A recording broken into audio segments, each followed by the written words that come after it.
question, one follow-up setup. First question, Eden Santos, Net 25.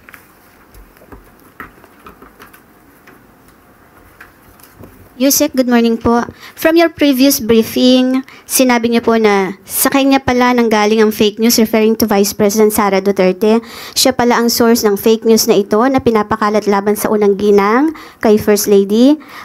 With that po, wala po bang plano ang Marcos administration na sampahan po ng kaso si VP Sara o kaya po ay paimbestigahan sa Kongreso or sa NBI, PNP, CIDG kung sinasabi po ninyo na siya ay fake news peddlers? Sa ngayon po, wala pa po. Wala po. Thank you. Next question, Ivan Mayrina, GMA7. Yusek, yesterday, the couple Ronald and Marie Cardema attempted but failed to file an impeachment complaint against President Marcos on the grounds of culpable violation of the Constitution and betrayal of public trust. Pala statement, please. Karapatan po nila kung nais po nila magsampa, pero iniulit po natin, ang complaint na to ay sa ating pagtingin ay walang pinanghuhugutan. Uulitin ulit natin, ang Pangulo at ang administrasyon ay gumaganap lamang ng kanilang katungkulan at ang batas ay pinapairal, pati na po ang kanilang commitment sa Interpol.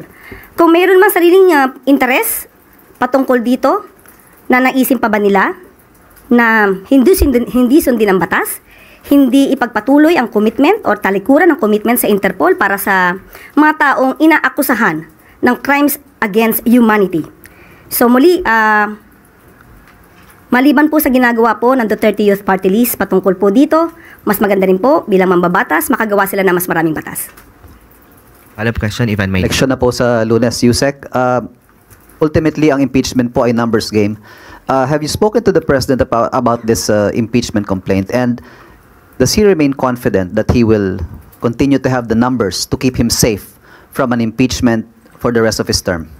Sa ngayon po ay hindi pa po nababasa ng buo ang sinasabing impeachment at wala pa po tayo masasabi patungkol po dyan. Pero muli inuulit natin kung ano man po ang ginagawa ng Pangulo at ng administrasyon, yan po lahat ay base sa batas. Next question, Christian Yusores, Radyo 630.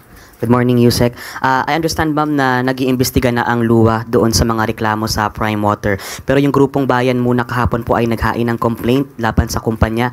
May request din po sila na ipakansela na yung lahat ng joint venture agreement ng Prime Water sa mga local water districts. Iko-consider po ba ito ng palasyo o iuutos sa luwa? Ngayon po, nagsasagawa po ng investigasyon ng luwa. At anytime soon po, maaari pong magbigay ng mensahe patungkol po dito. At kung meron pa po mga tao na nagrereklamo, may mga ahensya, may mga government agencies na umaayon sa ginagawa po ng Pangulo patungkol po sa pag-iimbestiga, particularly sa Prime Water.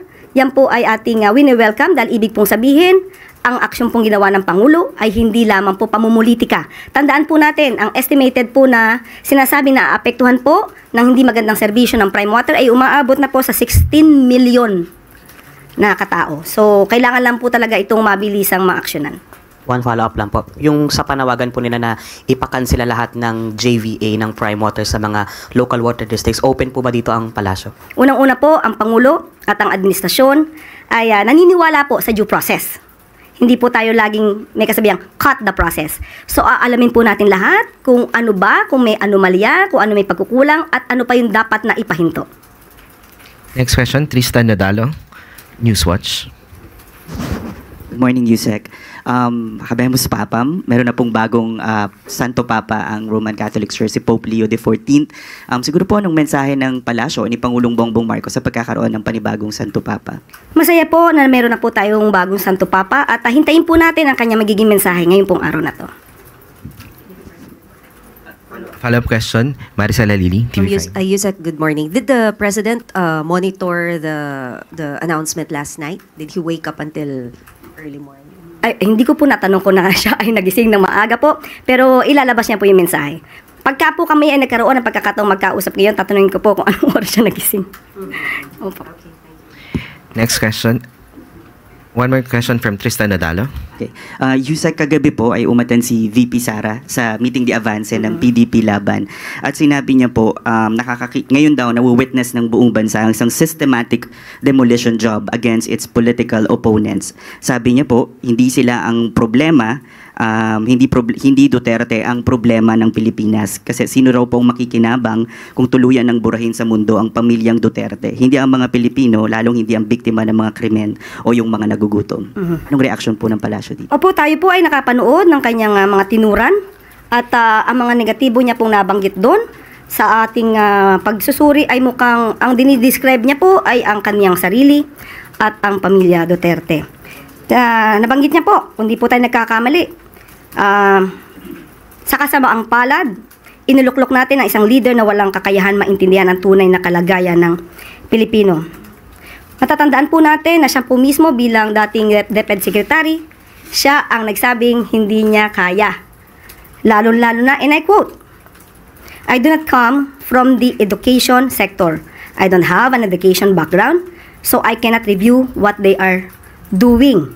And I rely on their expertise and all the stakeholders who did the review." So, at the time, makikita natin kung paano nga ba napabayaan ang education sector dahil 1.5 million DepEd laptops items stuck in warehouses since 2020 at hindi pa niya ito nagawa ng paraan bilang namumuno sa DepEd noon at si Secretary Angara pa ang siyang nagsosolve ng problemang ito.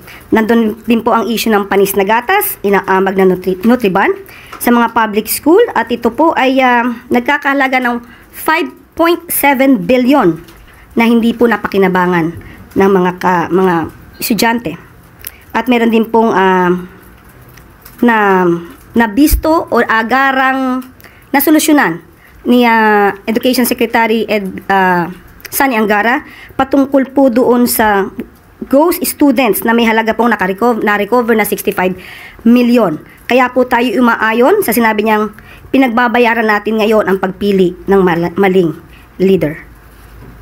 So, hindi po ba siya ang problema ng bansa or isa sa mga problema ng bansa? Next question, Kenneth Pasyente, PTV. Morning, ma'am. How does the Malacanang view po the 5.4% GDP growth in the first quarter of 2025? Ma'am, is this in line with the administration's targets for this year?